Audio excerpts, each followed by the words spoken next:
I was born deaf. I received a cochlear implant when I was 3 years old.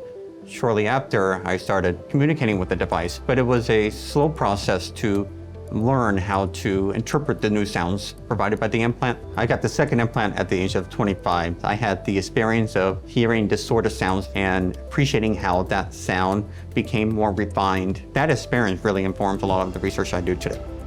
In the 60s and into the 80s, there was a lot of innovation in cochlear implants. Today, there's feeling, I think, among the engineers, the clinical community, the audiologists, and the patients, that the engineering side is maxed out. The emphasis now is on trying to understand neuroplasticity and how the brain learns to use the device.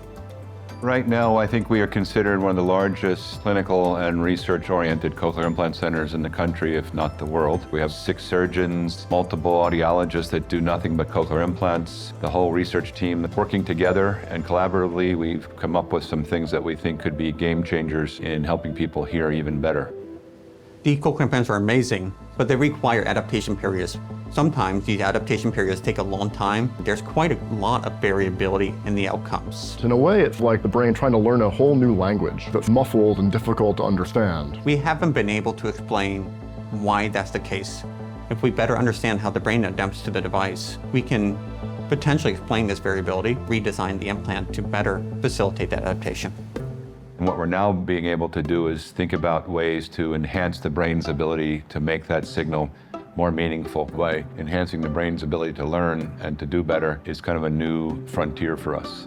Turns out there's a fascinating part of the brain called the locus coeruleus. So the brain's alarm clock. It helps us become alert, pay attention. It's almost like a jolt of caffeine waking us up in the morning. But we think we can kind of activate the brain area to help give people those eureka moments and make cochlear implant signals really kind of come to life. The vagus nerve is a master nerve. We have discovered that vagal nerve stimulation enhances the learning process. Dr. Frumke's work in rats shows that a rat can pretty much learn an auditory task in 14 days, but if you stimulate the vagus nerve or the vagus nerve pathways, you can get that down to 2 days. So that's a remarkable improvement.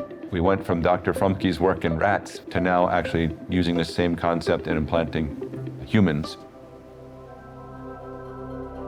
One of the most important things is that all of this research is done in partnership with the clinic, with the Cochlear Implant Center here at NYU Langone. Through talking to clinicians, through talking to audiologists and patients, we get an understanding sort of what the real challenges are. We're inspired by the challenges of the human experience. It really has been a team effort, an interaction, a collaboration between the scientists and the clinicians. Research really is a journey into the unknown. The most fun part is coming up with different creative ways to discover how different parts of our brain works. I think all of us just want to be able to talk and communicate with people.